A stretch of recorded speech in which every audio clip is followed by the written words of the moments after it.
Ladies and gentlemen, I don't know if anybody told you, but 2024 has come to an end. I've done a ton of year-end lists for 2024. However, I have not done any 2025 list. Every year in January, I give you my most anticipated movies of the upcoming year. Let's do it.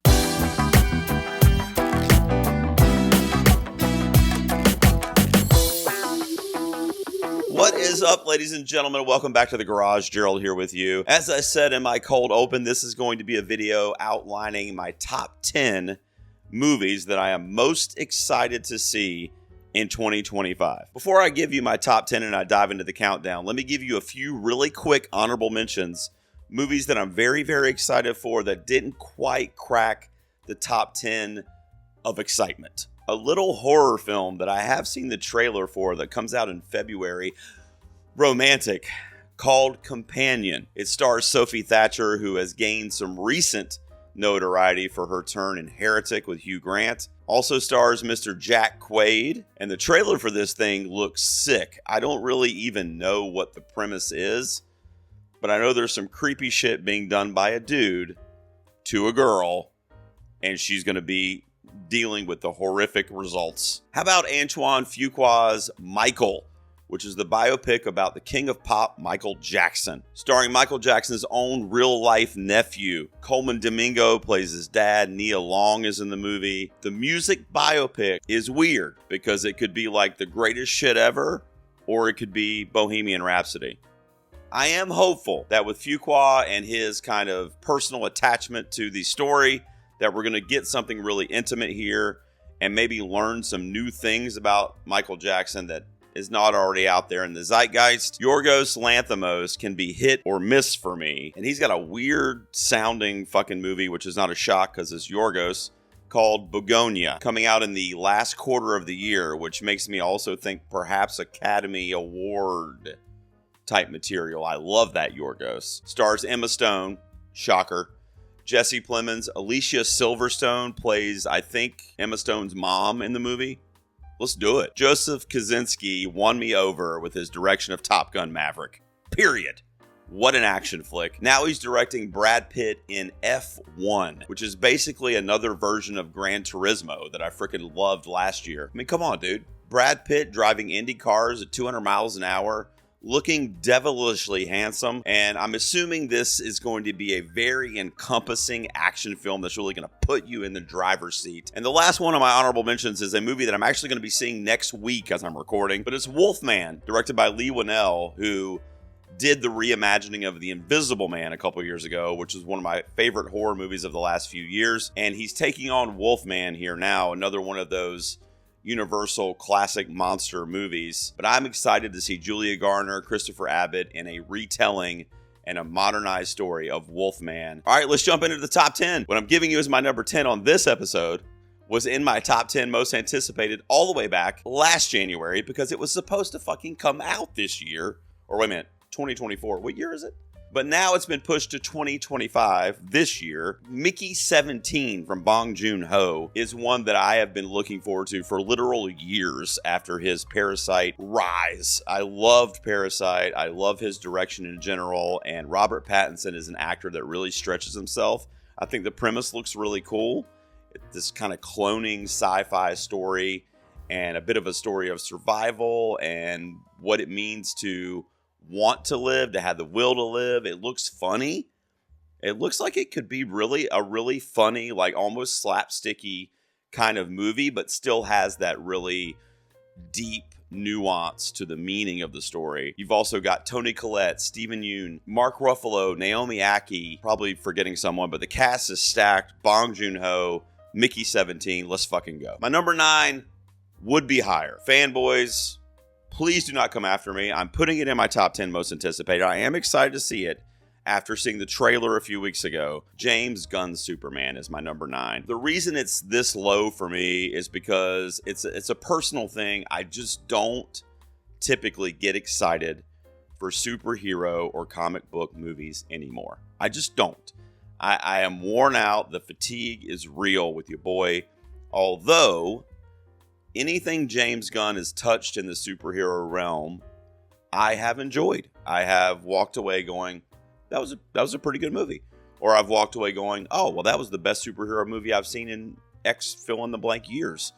And it's always usually at James Gunn's hand. So he's taking a stab at Superman here. Arguably the most iconic superhero of all time, up there with Batman in terms of being the most popular. David Cornsweet is a great actor, and I'm interested to see what he does with the role. I love Rachel Brosnahan, who's playing Lois Lane in the film. A lot of good actors attached to this. Nathan Fillion makes me excited. And that trailer, particularly the action set pieces in that trailer, saving the little girl, punching the glass, the little boy putting up the Superman flag, but struggling to do so. He needs help. You know Superman's coming to help that kid. My number 8 comes out this summer, and it's another one that the trailer has been released, and holy shit, that's what made it onto this list for me. My number 8 is 28 Years Later, directed, of course, by Danny Boyle. Ray Fiennes is in this movie. Also, Aaron Taylor Johnson is going to be leading the charge as our top billing in 28 Years Later.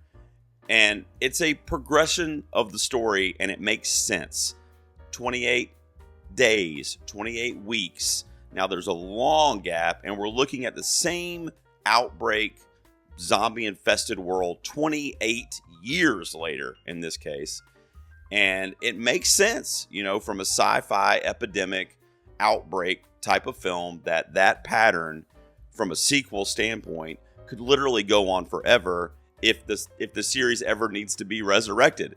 Because you would imagine in a zombie apocalypse, Earth is still going to be there. So what does that look like in 10 years, in 50 years? And so I don't think this is the last time we're going to see a Years Later or a 28, I should say. I guess this would be called the 28 franchise. I don't know.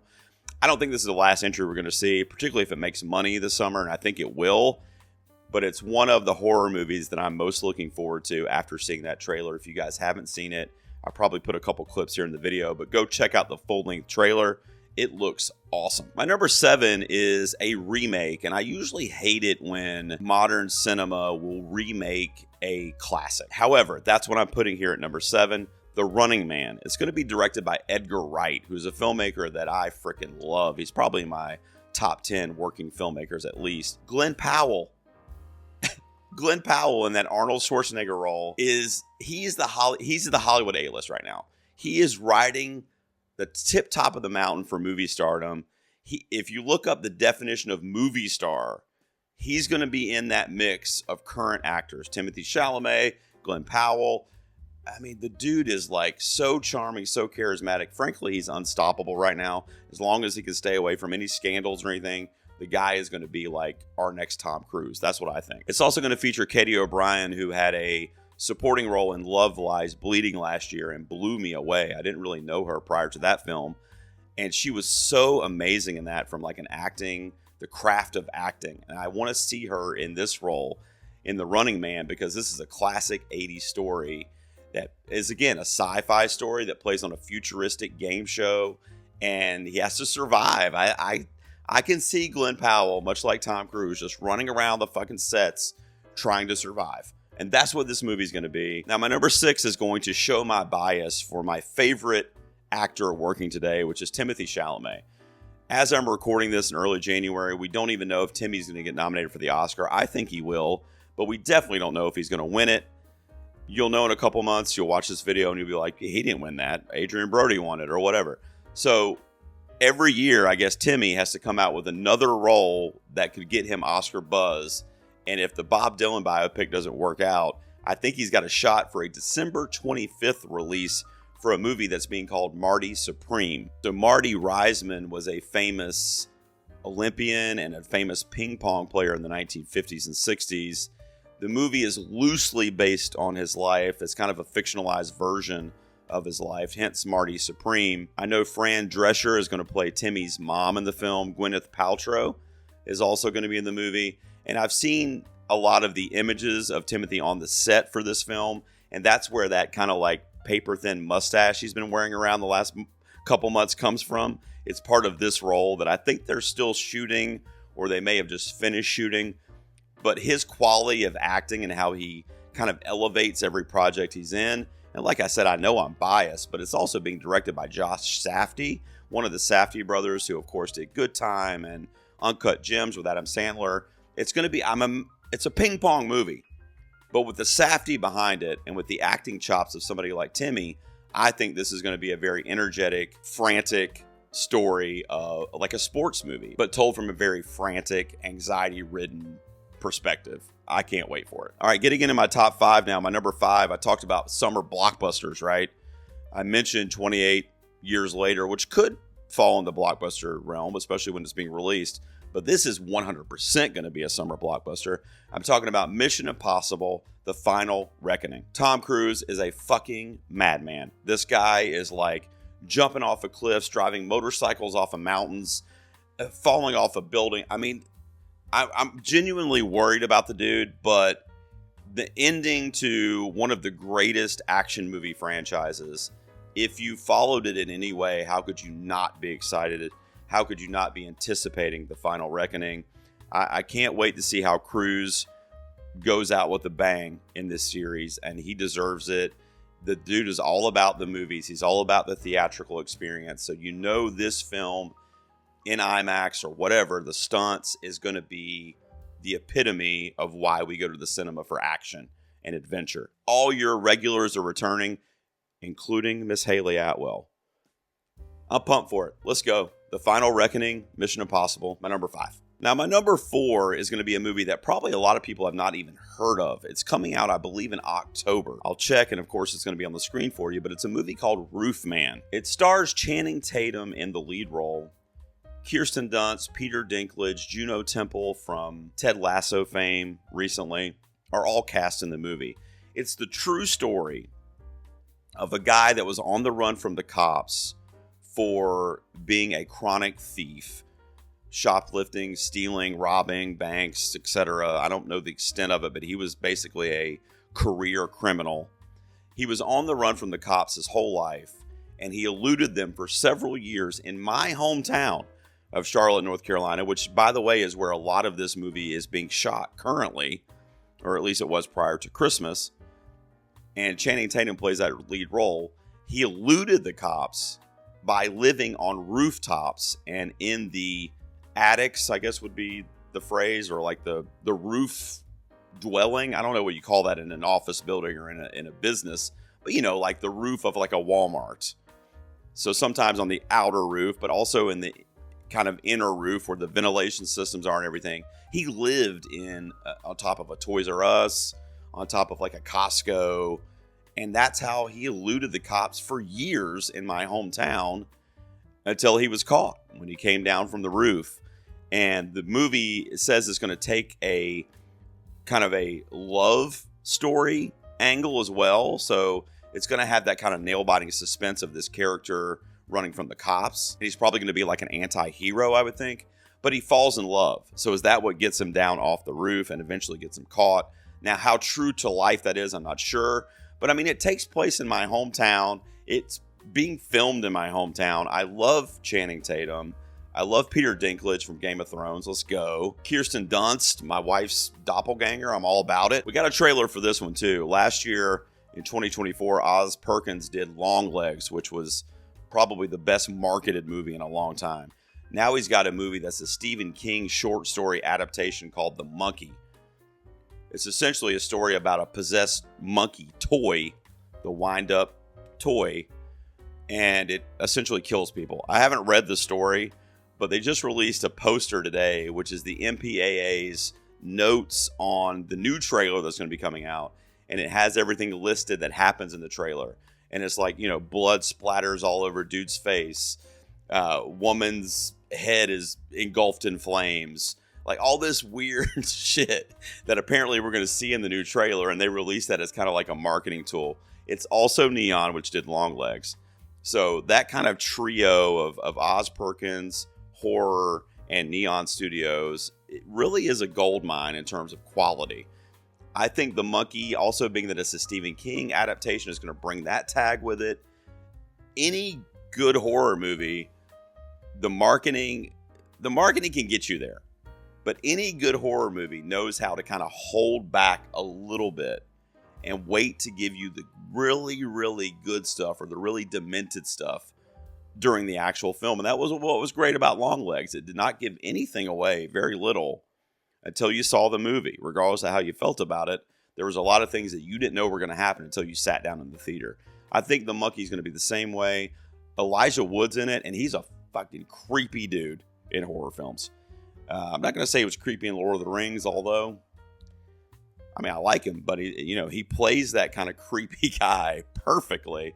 Not saying that's what he's playing in this because I have no idea, but he's in it. However, my number 2 might shock you guys because it's a movie that actually a lot of people have seen already because it premiered at film festivals last year, but then it didn't get any distribution. Nobody picked it up until very recently. And it's directed by a horror director, Mike Flanagan, but it's not a horror movie. It's called The Life of Chuck. It stars Tom Hiddleston in the titular role of Chuck, and the Letterboxd tagline says, a story told in reverse, starting with the end of Chuck's life and moving back in time to show how he lived his life. Mark Hamill, I think, plays his father in the movie. Jacob Tremblay, some horror people. Being that it's a Flanagan film, it's not a horror movie. He's a horror director, but he's directing a non-horror movie, and he's also bringing in horror actors into a dramatic non-horror film. Heather Langenkamp, of course, from the Nightmare on Elm Street films is here. Matthew Lillard, of course, from Scream. Five Nights at Freddy's even more recently, but a horror guy for sure. And then, of course, Kate Siegel, who always works with Flanagan. She was in Hush. She was in The Haunting of Hill House. I'm really, really, really excited because the feedback I heard on The Life of Chuck, I was actually hoping it would come out in 2024 so that maybe there would be some buzz for Flanagan at the end of the year for award circles.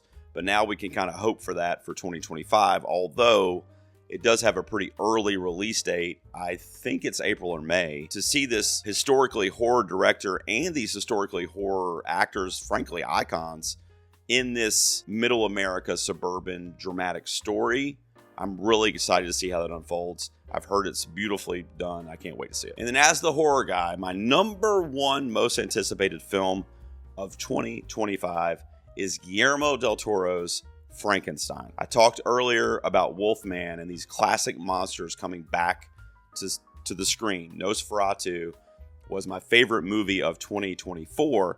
And when you go all the way back to January, and I told you all the way back in January of 2024 that my most anticipated movie of that year was Nosferatu coming out on Christmas Day. My most anticipated movie is also coming out on Christmas Day of this year, and it's GDT's Frankenstein. Jacob Elordi, who is another one similar to Glenn Powell, that's just kind of rising the charts of movie stardom in Hollywood, plays the monster. Mia Goth is in this. Anybody that knows me knows that that's enough right there. That's literally all I have to say right now. Mia Goth is in a gothic horror reimagining. Yes, absolutely. Christoph Waltz, Oscar Isaac plays Dr. Frankenstein. We're getting another iteration of Frankenstein as well from Maggie Gyllenhaal called The Bride, which is going to be shot from the angle of the Bride of Frankenstein, which comes a little bit later in the story, almost like a sequel. So it's kind of cool that we're going to have 2 films that are probably act as a pretty sweet double feature in 2025, although I think they're kind of being released out of order because hers will come out first. But I'm really excited to see this film. I've seen very little on it except for a couple stills that they showed of the laboratory, which reminded me of the set of the Wicked musical film. So I wasn't like blown away by the stills I saw, but like I said, these classic monsters. I got Frankenstein on my wall here. I love the story of Frankenstein, and it gets retold throughout Hollywood in various ways. There's so many different iterations of that Frankenstein story.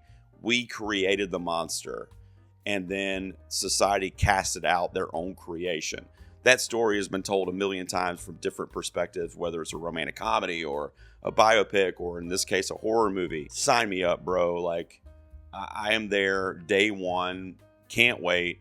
That's my number 1 most anticipated movie of 2025. Guys, thanks for watching this video. What are you looking forward to this year that I did not mention? What's your most anticipated film that's coming out this year? Please let me know, because honestly, I would love the suggestions. If I didn't mention it, I may not have heard of it. Let me know in the comments below. Thanks for tuning in. I'll see you out here next time in the garage.